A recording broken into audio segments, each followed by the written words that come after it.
Samajwadi party के राष्ट्रीय अध्यक्ष अखिलेश यादव ने आखिरकार अपने लिए सियासी मैदान चुन ही लिया। इंडिया गठबंधन को देश में सरकार बनाने का मौका भले ही न मिल सका हो, लेकिन एक मजबूत विपक्ष की भूमिका में वो जरूर खड़े नजर आ रहे हैं।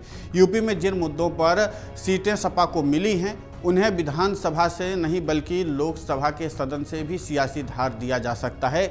इसीलिए करहल विधानसभा सीट से इस्तीफा देकर के अखिलेश यादव ने कन्नौज से लोकसभा सांसद रहने का फैसला किया। अखिलेश यादव के इस कदम से माना जा रहा है कि वो अब लखनऊ के बजाय दिल्ली में डेरा जमा करके सियासत करेंगे। सपा प्रमुख भले ही दिल्ली में मोदी सरकार के खिलाफ आवाज़ बुलंद करें, लेकिन उनकी नज़र उत्तर प्रदेश की सीएम की कुर्सी पर है। अखिलेश दिल्ली से यूपी में होने वाले 2027 के विधानसभा चुनाव के सियासी समीकरण साधने की कवायद करते नजर आएंगे।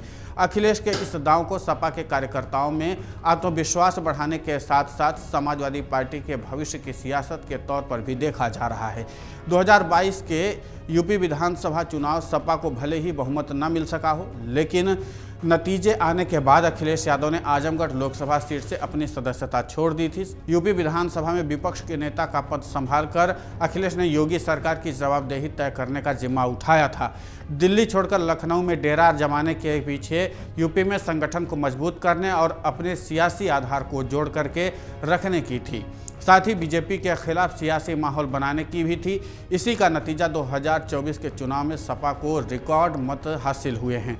उत्तर प्रदेश की 80 सीटों में से 37 सीटें सपा जीतने में कामयाब रही थी, जो अब तक के सियासी इतिहास में सबसे ज़्यादा सीटें उसे मिली हैं। मुलायम सिंह यादव के दौर में सपा 36 सीटें ही जीत सकी थी। अखिलेश यादव को यूपी विधानसभा में रहकर जितनी भी कामयाबी हासिल करनी थी वो कर चुके हैं।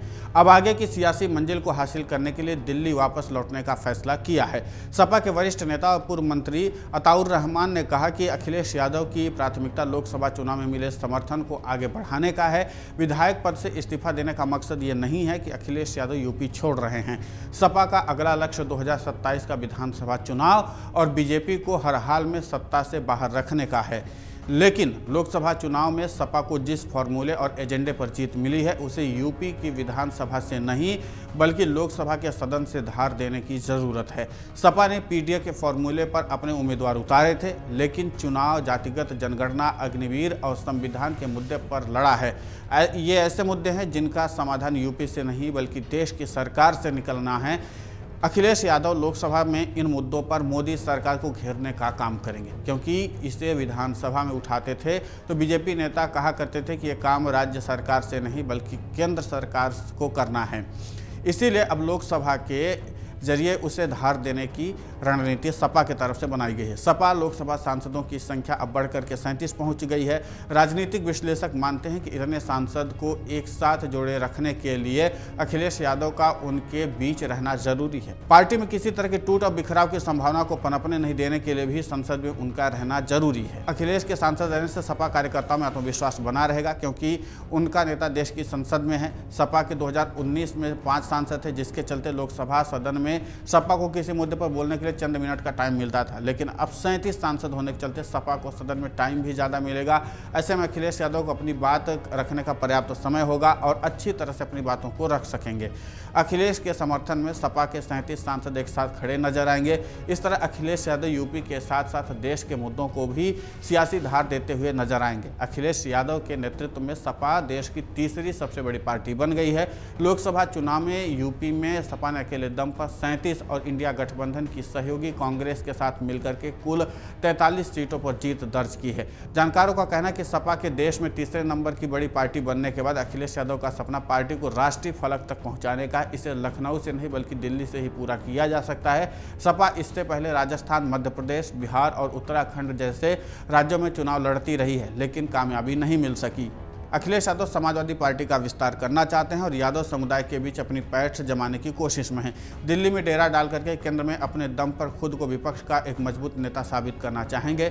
उत्तर प्रदेश में होने वाले 2027 के विधानसभा चुनाव के लिहाज से फोकस करेंगे और सरकार को घेर सकते हैं। सपा के वरिष्ठ नेता और पूर्व मंत्री अताउर रहमान कहते हैं कि अखिलेश यादव के नेतृत्व में जीत मिली है और अब राष्ट्रीय स्तर पर पीडीए के आंदोलन को आगे बढ़ाने की रणनीति बनाई गई है। राष्ट्रीय स्तर पर लोगों की समस्याओं के लिए संघर्ष करेंगे, लेकिन प्रदेश स्तर की राजनीति पर उनकी नज़र बनी रहेगी। पीडीएफ फॉर्मूले से ही विधानसभा चुनाव लड़ने का भी प्लान तैयार किया गया है। अखिलेश यादव संसद से ही नैरेटिव सेट करने की कोशिश करेंगे और ये सुनिश्चित करना चाहेंगे कि संसद में उनके उठाए गए मुद्दों पर यूपी में भी व्यापक असर पड़े। लोकसभा चुनाव की सियासी जंग फतह करने के बाद सपा के हौसले बुलंद हैं और अखिलेश यादव की नज़र 2027 के चुनाव पर है। अखिलेश की ख्वाहिश उत्तर प्रदेश के मुख्यमंत्री बनने की है। अखिलेश भले ही केंद्र की राजनीति के लिए दिल्ली जा रहे हों, लेकिन उनका पूरा फोकस उत्तर प्रदेश की सीएम की कुर्सी पर। ऐसे में अब समाजवादी पार्टी और अखिलेश यादव के सामने अपने इस नए समर्थन को बचाए रखना भी एक बड़ी चुनौती है। इसीलिए लोकसभा चुनाव के जरिए प्रदेश की सियासत करेंगे और 2027 के चुनाव का नैरेटिव सेट करने की कवायद भी करेंगे। अगर आप ये वीडियो YouTube पर देख रहे हैं तो हमारे चैनल को सब्सक्राइब करें और बेल आइकन को दबाना ना भूलें। अगर आप Facebook पर ये वीडियो देख रहे हैं तो हमारे पेज को लाइक करें।